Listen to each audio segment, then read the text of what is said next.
Estamos indo para a terceira leitura da Bíblia toda, de Gênesis a Apocalipse, e nós sempre começamos do Novo Testamento. Então o próximo ciclo começa agora, a partir da outra semana, começa em Mateus, né? E todos os domingos nós escolhemos um texto daquele que nós lemos, e esse texto é pregado, e nós já fazemos isso há bastante tempo, ou seja, o ensino dessa igreja é um ensino muito sólido. O Senhor tem nos dado esse caminho para a gente trilhar.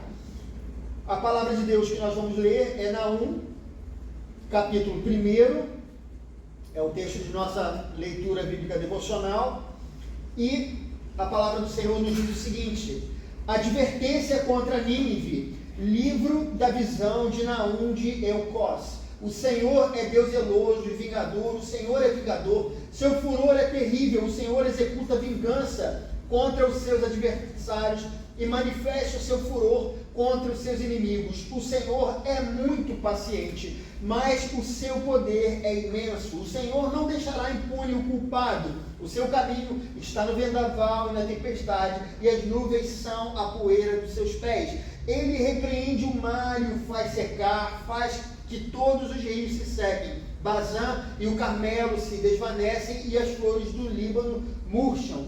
Quando ele se aproxima, os montes tremem e as colinas se derretem. A terra se agita na sua presença. O mundo e todos os que nele vivem. Quem pode resistir à sua indignação? Quem pode suportar o despertar da sua ira? O seu furor se derrama como fogo e as rochas se despedaçam diante dele. O Senhor é bom, um refúgio em tempos de angústia. Ele protege os que nele confiam. Mas com uma enchente devastadora dará fim a Nínive, expulsará os seus inimigos para a escuridão. O Senhor acabará com tudo que vocês planejaram contra ele. A tribulação não precisará vir uma segunda vez. Embora estejam entrelaçados como espinhos e encharcados de bebida, como bêbados, serão consumidos como a palha mais seca. Foi de você, ó Nínive, que saiu aquele que trama perversidade, que planeja o mal contra o Senhor. Assim diz o Senhor: apesar de serem fortes e numerosos, serão ceifados e destruídos. Mas você, Judá, embora eu tenha afligido, não a afligirei mais. Agora vou quebrar o jugo do seu pescoço e arrancar as suas algemas. O Senhor decreta o seguinte a seu respeito, ó rei de Nínive: você não terá descendentes que perpetuem o seu nome. Distribuirei as imagens esculpidas e os ídolos de metal do templo dos seus deuses. Prepararei o seu túmulo, porque você é desprezível. Vejam sobre os montes os pés do que anunciam boas notícias e proclamam a paz. Celebre as suas festas, ó Judá, e cumpra os seus votos. Nunca mais o perverso a invadirá. Ele será completamente destruído. Vamos orar. Senhor, nós pedimos uma vez mais que o Teu Espírito Santo esteja conosco e que essa palavra venha, Senhor, ser tão importante na nossa vida, que ela possa transformar a partir de agora a nossa forma de pensar, a nossa forma de ver o mundo.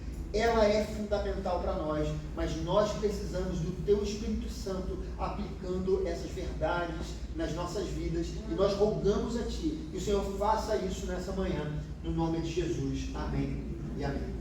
Irmãos, podem se assentar. Queridos, para quem gosta de história, né, nós temos grandes impérios que foram muito famosos, né, na história da humanidade. Talvez um dos mais famosos, não sei, mas possivelmente foi o Império Romano.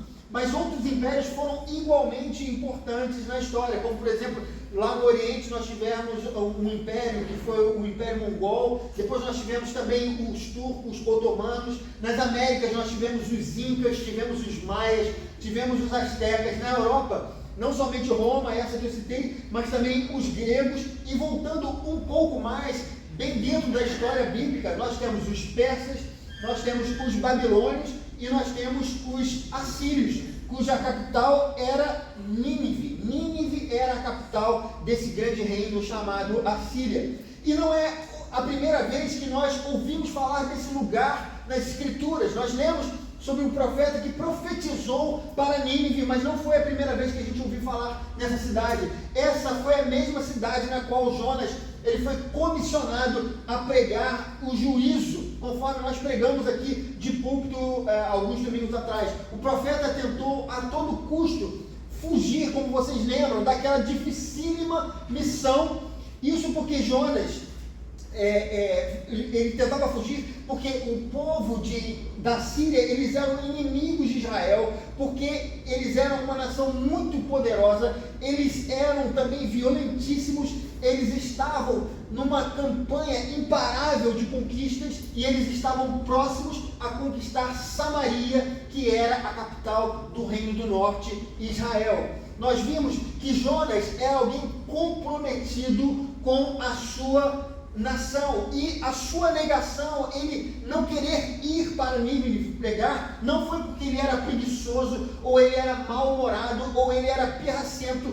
Pelo contrário, ele cria que Deus era misericordioso e que poderia de fato salvar os seus inimigos da destruição, e se ele morresse, pelo menos sua nação poderia ser salva, e por isso ele foge da presença de Deus. Ele tinha certeza que a sua desobediência o levaria para a morte, mas Deus tinha um propósito, que era salvar Nínive. Por isso, mesmo contra a sua vontade, Jonas foi levado para aquela cidade. Lá ele pregou, a cidade foi tomada de arrependimento e Deus poupou aquele lugar. Mas, queridos, a pergunta que fica: por que Deus estava oferecendo o perdão por intermédio de Jonas? Os assírios, eles eram extremamente violentos, por onde eles passavam, eles causavam grande destruição, e as mortes não aconteciam somente como consequência das batalhas, eles propositadamente cometiam todo o tipo de crueldade. Os livros de história, queridos, eles classificam os assírios como talvez um dos mais cruéis de todos os tempos. Os reis assírios, eles se orgulhavam das suas maldades, eles ainda concorriam entre si para saber quem havia cometido o maior número de atrocidades entre eles. Eles arrancavam, por exemplo, as peles das pessoas que eles conquistavam e as colocavam no sol, vivas, presas em estacas. Eles furavam os olhos dos escravizados.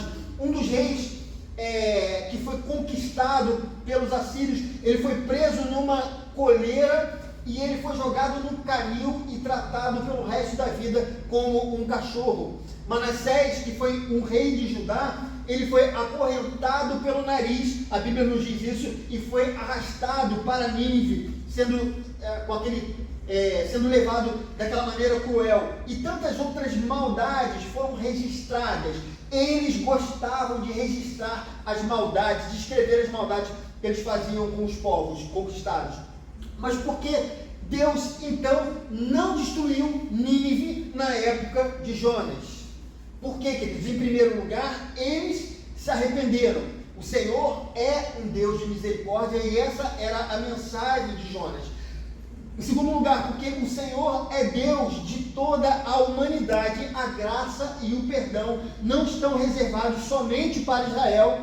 Deus não despreza um coração quebrantado e contrito, seja ele qual for. Em terceiro lugar, porque Deus estava dando mais uma chance também para Israel. O arrependimento de Nínive fez com que, durante alguns anos, as campanhas sanguinolentas dos assírios fossem interrompidas. Os assírios, eles já estavam às portas de Samaria, eles não demorariam e eles invadiriam aquelas muralhas. Eles seriam, como nós sabemos, instrumentos de Deus para trazer o juízo sobre os pecados de Israel, o Reino do Norte. Mas com a conversão daqueles inimigos, Israel teria mais tempo para buscar o arrependimento.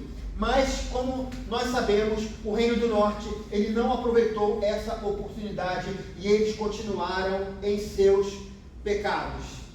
E aqui a gente tem a continuidade da história. Alguns anos depois, queridos, o impacto da mensagem de Jonas perdeu o efeito na nova geração dos ninivitas.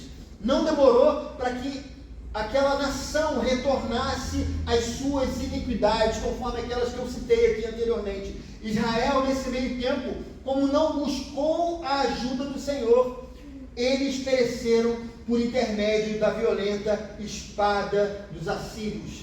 Como os irmãos se lembram, o reino de Israel, logo depois do reino de Salomão, do reinado de Salomão, ele foi dividido em duas partes: Israel, que era chamado o reino do norte, e Judá, que era chamado o reino do sul. Então Israel foi dizimada, o reino do norte foi dizimado pelos assírios, e agora o único que restava era Judá, era o povo de Judá. E os assírios, eles continuavam imparáveis, eles tinham sede de conquistas, eles queriam dominar sobre todos os povos. Com Samaria conquistada e destruída, o alvo agora passava a ser Jerusalém. E logo depois, queridos, nós vemos algo que nos é contado em Isaías, no capítulo 36, a história bíblica nos conta que Jerusalém ela foi cercada por um rei chamado Senaqueribe. O rei de Judá, nessa época, era Ezequias, e ele orou ao Senhor, e ele, o Senhor, os livrou das mãos do rei assírio. Mas esse livramento, ele foi momentâneo. A Assíria continuou sendo uma ameaça para Jerusalém. Na época de Manassés, ela chegou a invadir uma das cidades de Judá. E era, queridos, uma questão de tempo. A qualquer instante, eles cercariam e invadiriam Jerusalém sem nenhuma pena. E aqui começa a história do profeta Naum. O nome Naum, que ele significa consolo, ele era um profeta, como eu falei, um profeta de Judá. Isso porque já não existia mais Israel naquele momento, o reino do norte. E assim como Jonas, a sua profecia também era voltada para as pessoas de Nínive. Mas diferente do profeta de Jonas, a sua profecia não objetivava os ninivitas. Ela foi direcionada para o seu próprio povo. Ele viveu muito tempo depois de Jonas e ele profetizou nos tempos do rei Josias. E Josias foi o último grande rei temente ao Senhor em Judá. O rei Josias, ele promoveu uma reforma espiritual, ele queimou os altares dos deuses cananeus, ele retirou do templo os objetos idólatras e ele acabou com um sacerdócio das divindades pagãs. E isso foi algo muito positivo para o povo de Judá. Desde os tempos da aliança no deserto, lá na época de Moisés, Deus havia prometido proteção e segurança ao seu povo, mas havia um elemento que era condicional, era necessário a fé, mas essa fé deveria se materializar através da obediência à lei. Conforme nós lemos em 2 Crônicas 7,14, se o meu povo, que se chama pelo meu nome, se humilhar e orar, buscar a minha face e se afastar dos seus maus caminhos, dos céus o ouvirei, perdoarei seu pecado e curarei a sua terra. Se o povo se sujeitasse ao Senhor, eles receberiam as bênçãos. Esse texto e vários outros faziam essa promessa ao povo de Israel, mas se eles desobedecessem, eles seriam abandonados pelo Senhor. E esse foi o caso de Israel no Reino do Norte, conforme nós vimos. Eles padeceram sob a espada dos assírios, porque abandonaram o seu Deus. Mas Judá, nesse momento de Naum, isso a gente sabe que vai mudar depois, mas nesse recorte histórico, tinha um rei muito temente a Deus e pronto para obedecê-lo fielmente. E era esse rei que eu te falei, Josias.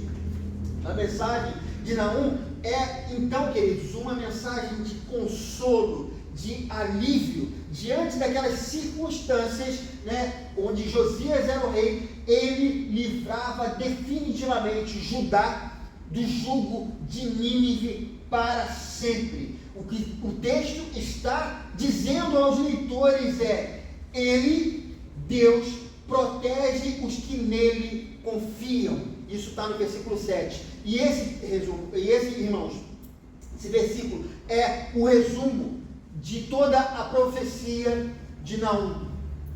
Queridos, apesar desse texto ter sido escrito há muito tempo, ele é muito relevante para os nossos dias. A profecia de Naum nos ensina algumas coisas muito importantes que eu quero tratar com vocês, e a primeira delas: Deus, ele não está indiferente ao que se passa nesse mundo. Nínive, nos tempos de Jonas, ela parecia não ter freio.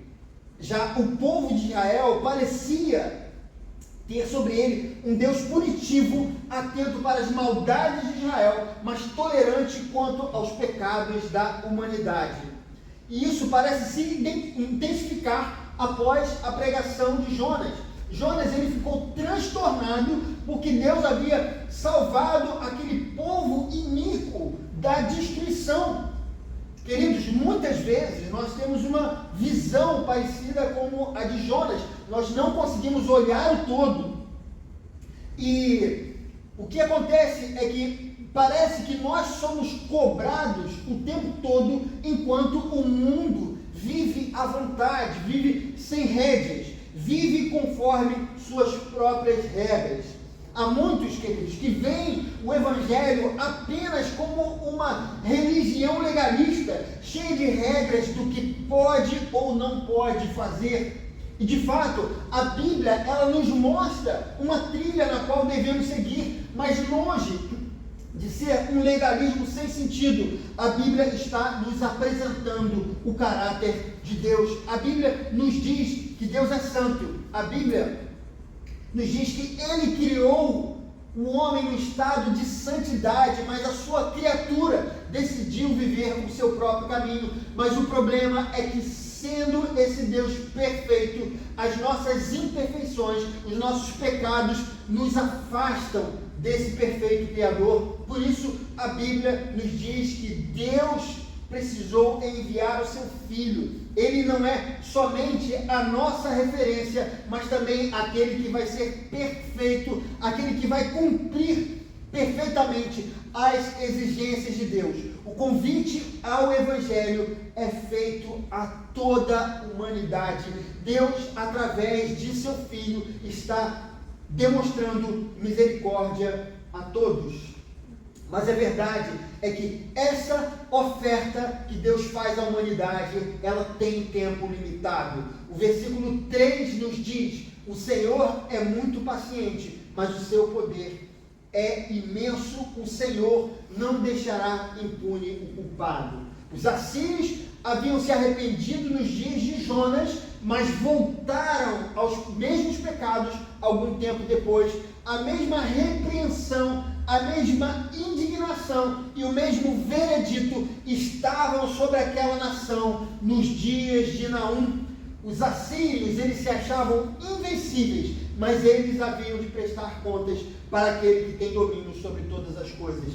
O verso 6 diz: quem pode resistir à sua indignação? Quem pode suportar o despertar da sua ira? Queridos, conforme diz o versículo 3, o Senhor não deixará impune o culpado. Você, meu irmão, pode estar vendo injustiças acontecendo diante dos seus olhos.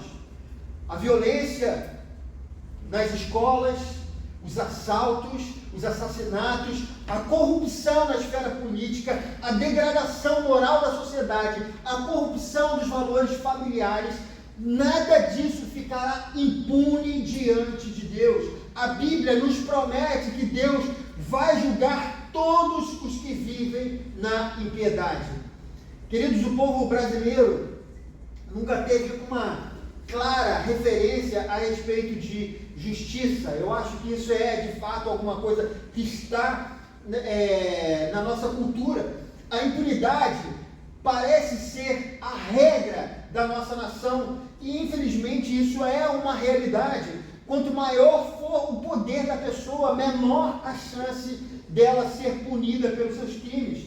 Assassinos notórios são soltos logo após o cumprimento de penas que são brandíssimas. Traficantes perigosíssimos recebem indultos e benefícios e desaparecem das prisões. Corruptos e corruptores, mesmo quando são flagrados no ato do crime, retornam para suas práticas criminosas sem serem punidos. Há, queridos, uma estatística de que 92% dos assassinatos no nosso país não são sequer investigados. Você que procura ter uma vida correta, muitas vezes é tomado pelo desânimo e pela tristeza. Nessa manhã, queridos, eu gostaria de dizer o seguinte, falar para você que o país vai mudar, que o nosso Brasil vai melhorar, que as coisas vão tomar o seu rumo e a partir de agora vamos ter orgulho de nossa nação. Mas depois de 53 anos de idade, sim, eu tenho 53 anos, esse rostinho aqui, mas depois de 53 anos de idade, a minha impressão é que o Brasil não tem jeito. O país do futuro parece ter ficado no passado.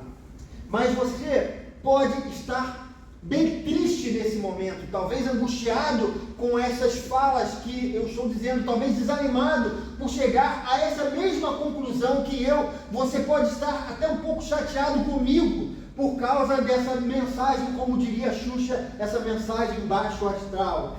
Mas é aqui que nós chegamos ao ponto principal dessa mensagem. Nos tempos de angústia, Deus promete refúgio para você. Veja o verso 7 que diz: o Senhor é bom, um refúgio em tempos de angústia, Ele protege os que nele confiam.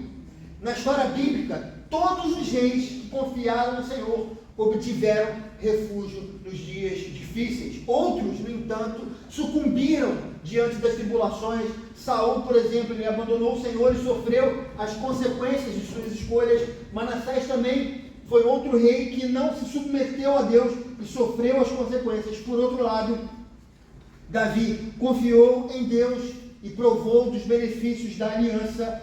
Ezequias teve medo das investidas de Senaqueribe, mas a cidade foi poupada porque Ezequias foi temente ao Senhor. Josias, queridos, foi um líder especial para Judá. Foi aquele que restaurou o culto ao Senhor, foi aquele que redescobriu a centralidade do livro da lei para a nação, foi aquele que derrubou e acabou com sacrifícios idólatras praticados no templo do Senhor. A profecia de Naum era então o consolo, o alívio que eles tanto esperavam. Deus iria agir. Queridos, o Senhor é o nosso refúgio nos dias de angústia. Mesmo que nosso país não pareça ter solução, mesmo que os poderosos estejam se sentindo cada vez mais à vontade para cometer os seus crimes, não há ninguém que seja maior do que o nosso Deus. Ele está acima de todos, Ele criou todas as coisas. Ainda que você esteja desanimado, triste ou preocupado, repito as palavras do profeta: apesar de muito paciente, o poder de Deus é imenso, o Senhor não deixará impune o culpado. Você não está sozinho nessa jornada, você não foi abandonado por Deus. Pode parecer que Ele não se interessa por você, mas saiba que o Senhor está sendo apenas misericordioso com a humanidade. Eu queria chamar os músicos aqui à frente, porque nós vamos terminar essa mensagem. Vem aqui à frente, por favor.